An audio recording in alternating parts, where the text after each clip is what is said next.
Hello, everyone. Welcome to Wind Down Friday. And today our guest is Steve Sanghi, executive chairman of Microchip. Hi, Steve. Thanks a lot for coming on. How Hello, are you? Paolo. How are you doing? Hi, good. I'm fine. Thank you for Where are having you me. located? I'm located in Arizona. I live in Paradise Valley, Arizona. Good. So you wrote a book, Up and to the Right, where you traced your personal journey that led Microchip to be what it is now. So one of the most important companies. So for more information about this book, please read our interview on powerelectronicsnews.com. So let's start from when you came in USA from India. You hold a Master of Science degrees in electrical and computer engineering from University of Massachusetts. So, what were your favorite subjects? Some moments that you remember with particular attention? And after your university, what was your first job in the industry?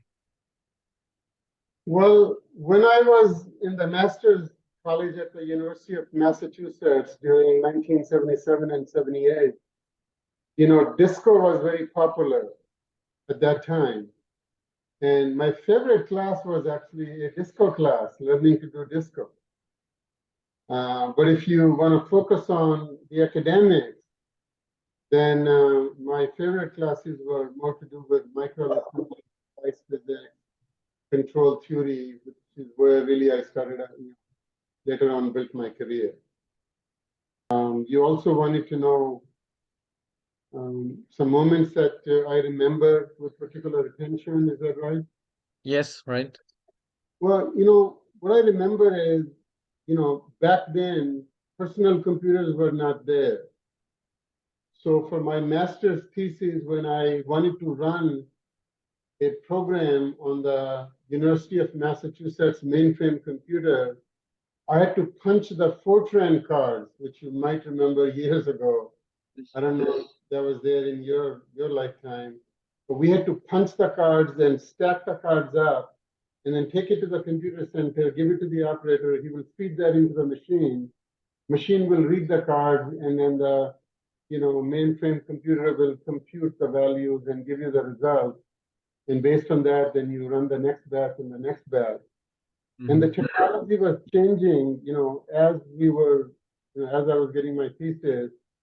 And later on, we were able to feed the job to a file from a remote terminal. But when I started, you couldn't do that. You had to actually punch the card. And we have now come a long way. Now there's no connection needed. You can send it on Wi-Fi. You don't even need a mainframe computer. So some of my favorite moments were, it's snowing like crazy in Massachusetts, and I had to walk down from my building to the computer center to go submit a batch of cards so that I could get the output of the computer.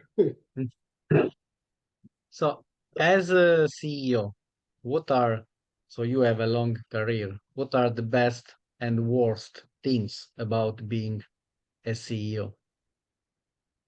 Well, the best thing about being a CEO is that you can test out your vision. And if you were correct and you execute your vision, then you can achieve huge success in your career, sort of like I did. In my case, my vision was that programmable microcontrollers would change the microcontroller industry just as FPGAs changed the gate array industry. And we pursued that vision, rallied the troops around me, and we were successful. So I think that's the best thing about being a CEO. What is the worst thing being a CEO? Very lonely on the top. I have talked to a number of other CEOs. Yes, we have our teams around us. Yes, we have, our board of directors, but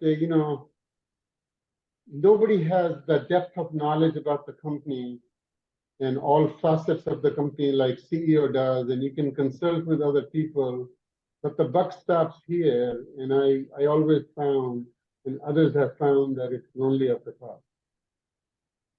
Let's switch to hobbies.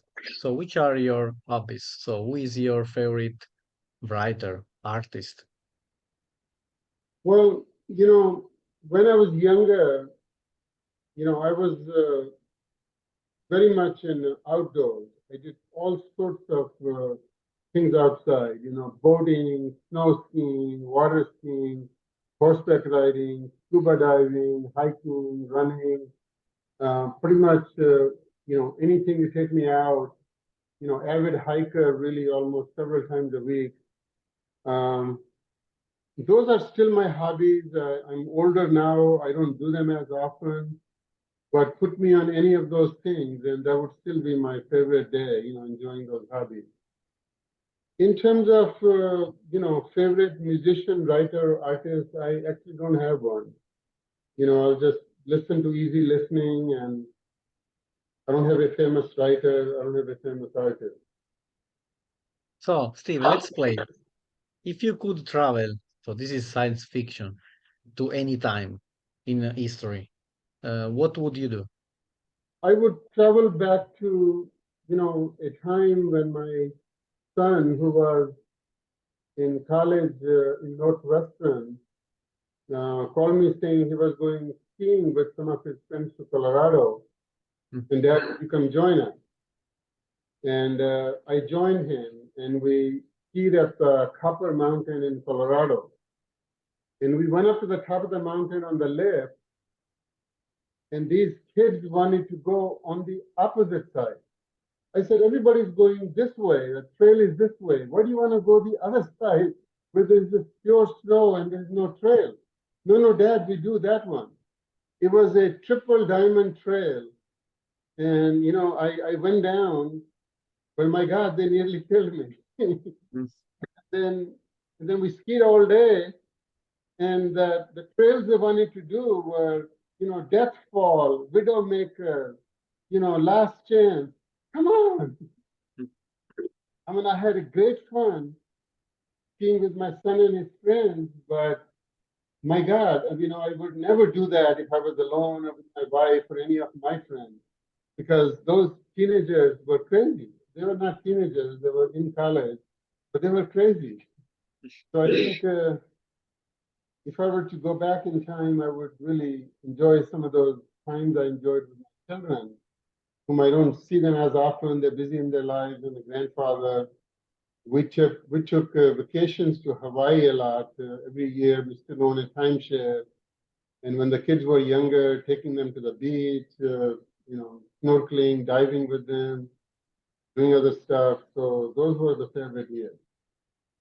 So, vacation, weekend is coming. Where is your favorite holiday destination? Next project with your family, maybe a good book to read with a good wine. Which is your favorite drink, wine? So our next vacation is in Hawaii, which is my favorite spot. We're going there in late August, and my son, his wife, and his 1-year-old daughter, who's our granddaughter, would be joining us. So I think we're looking forward to that.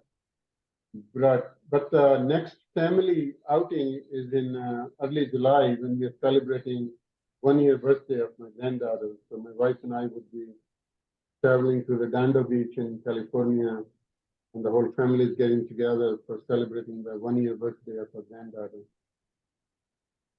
Good. In terms of my favorite drink, I think my favorite drink is Bloody Mary. I don't know why, but I just love the taste. Good. Okay, Steve, we are in conclusion. Thanks a lot for joining us. It's been a pleasure to have you at the Wind Down Friday. Thank you, Steve. Have a nice Thank you, weekend. Paul. Appreciate it. Bye bye. Bye.